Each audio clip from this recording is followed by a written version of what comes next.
How are we doing today, ladies and gentlemen? I hit TPT for the second time in Miami. I will also show you guys the first trade that I took this week, which was obviously on Monday. I didn't record it or do a trade recap because I was having a big problem with my computer charger. I did not have a charger that worked. For some reason, my shit stopped working. So I didn't use one yesterday. Don't really record.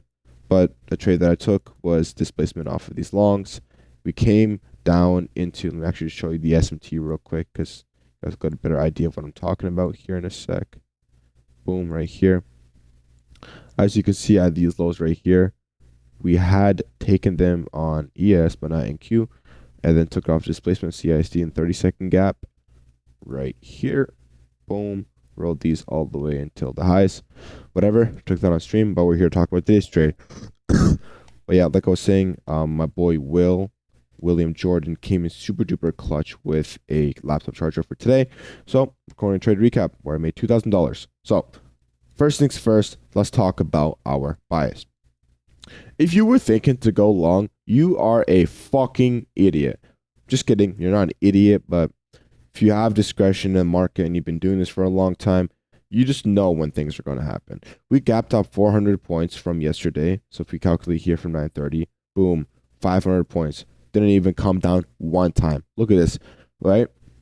Higher high, higher low, higher high, higher low, higher high, higher low. Didn't break structure one time. Higher high, higher low. This was our first lower high, right? Or sorry, like higher low, whatever. You get what I'm trying to say. Like bang bang trend, and then broke the trend here with breaker structure. Okay, boom. We want to go short now.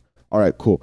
Let's talk about our prominent draws in liquidity. So we have London highs and this fat imbalance up here. I said if there's a possibility that if we were to want to be dickish today, that we come up, do this, then do that. I actually drew out that P&L tool earlier. Let me pull that up real quick. This is what I drawn out pre-market, but that didn't happen, right? I wanted us to go short anyway, but just in case the market was being a bitch, because sometimes you have to plan for the unexpected.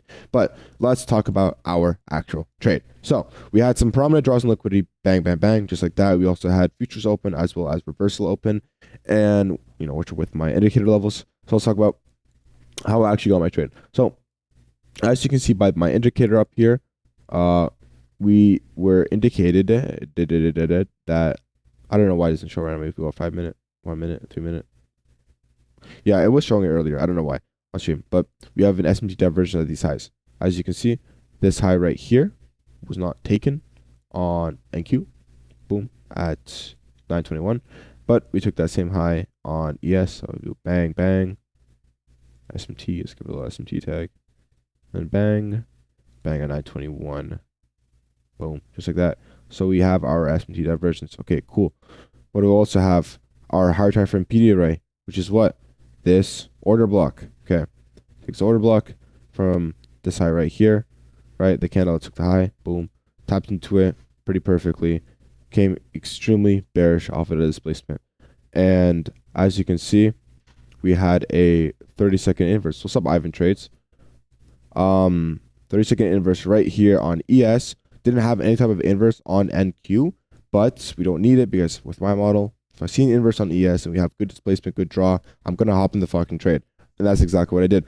Hopped in right here, had my stop loss at this body high of the candle that we inversed. The reason I did that is because I really didn't think after that massive displacement candle, especially in ES, because NQ tails ES in trading. Yo, guys, just for like 1 minute, please. NQ tails ES in trading, or sorry, yeah. NQ tails ES in trading. I really didn't think that we're going to come back up here. I just had my stop loss a little bit tighter than normal instead of the body high.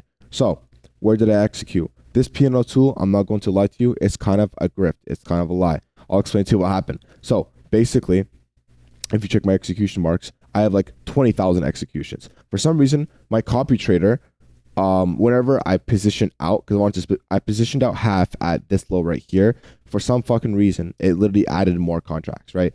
And the first time I did it, I actually added 2 sells instead of 2 buys, but it was just a whole confuffle, whole mess. The whole point is I made $2,000 on this trade when it was kind of an accident, not the trade, but the fucking partialing out and managing my position, whatever. It doesn't matter. I'll get that figured out. There's always a solution to everything. But yeah, super simple trade on the day. I would have definitely held it until these lows so I didn't get fucked pretty much.